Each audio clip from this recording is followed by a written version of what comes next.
So you may have picked up online or from Twitter or somewhere that Donald Trump, the supposed author of The Art of the Deal, has finally rolled up his sleeves. He's getting his hands dirty, and he's picking up votes left and right from Republicans. He's got the Buffalo buyout here for the moderates. He's twisting some arms over here with the far right, and that he's gradually going to push this rock over the hill.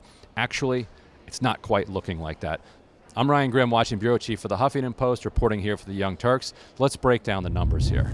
They need 216 votes to pass it. Now, normally the magic number is 218 to get a bill passed. Tom Price is no longer a congressman from Georgia. Ryan Zinke is no longer a congressman from Montana. Mick Mulvaney is no longer a congressman from South Carolina. All three of those are in the administration, so all three of those have special elections. That means instead of 218, they need 216. Okay, there are 237 House Republicans. That means they can only lose 21 House Republicans.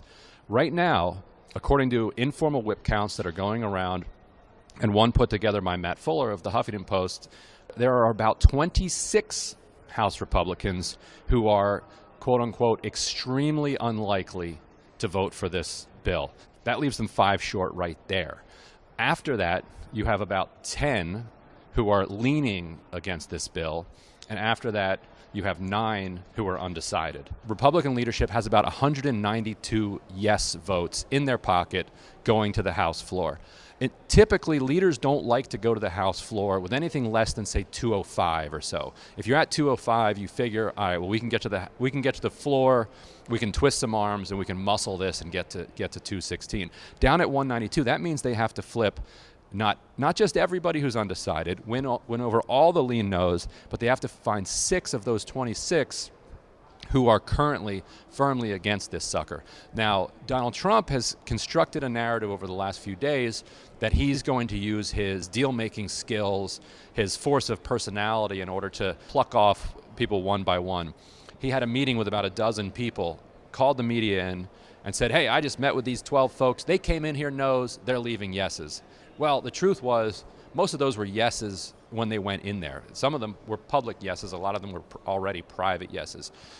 Then he went and picked off about 3 moderate Republicans in upstate New York by making a deal whereby the state of New York is now forced to pay the Medicare costs for rural New York counties. Not New York City, just the rural counties. And out of that, he picked up about 3 moderate Republicans. But that only gets him to where we are, 192. Donald Trump's vaunted negotiation skills so far are failing him. He came to the Capitol this morning.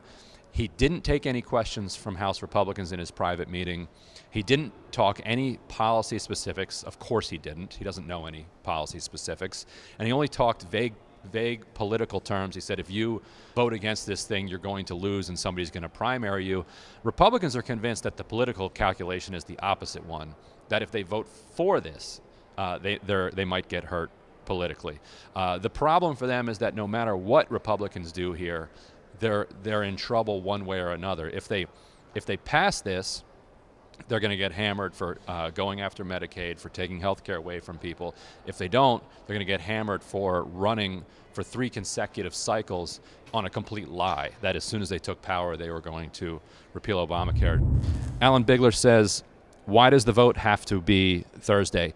In fact, it doesn't have to be Thursday. I think part of it was that was the timing that they wanted to get to it. They're trying to move this as quickly as possible because it's a despicable bill, and they know it. It cuts insurance for 14 million people immediately, 26 million people in the next couple of years. It turns Medicaid into it basically devastates Medicaid and ends the program as we know it. And as that information trickles out to the public, they're going to get a lot more pressure. And so the quicker that you can rip that Band-Aid off, the better. I think they also think it's cute to try to repeal it on Obamacare's birthday. And the reason I know it's Obamacare's birthday is it's my birthday too. So every year I see all these tweets saying, happy birthday, Obamacare. I'm like, well, it's my birthday too. Come on.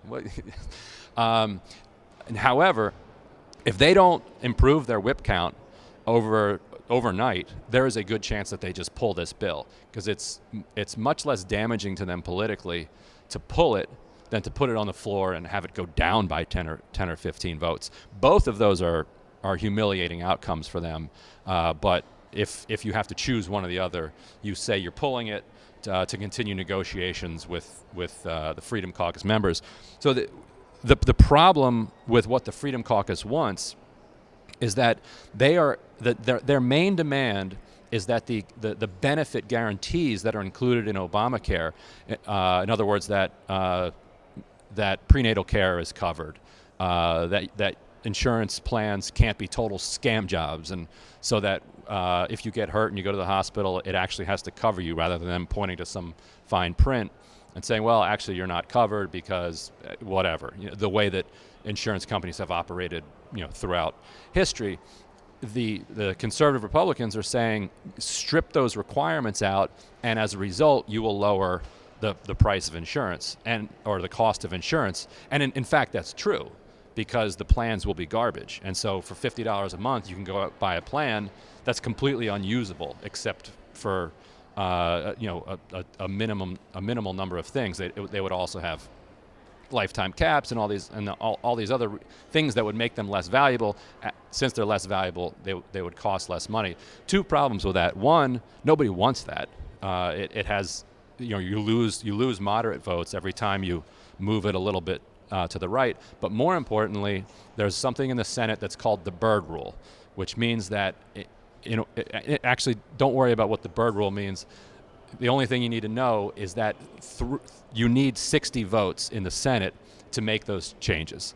And they don't have 60 votes. They have, at the very most, they have 52 over in the Senate. So House Republican leaders are saying, okay, even if we give you this and we get it through the House, it's going to die in the Senate.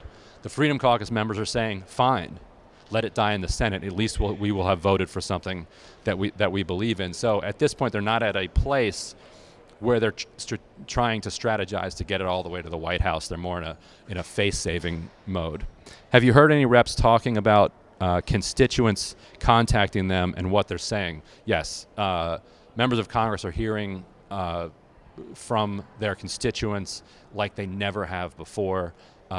Several members have put the numbers at around 30-1, 40-1 against, and that's red districts, blue districts, purple districts, yellow districts. Everybody across the board seems to be opposed to this.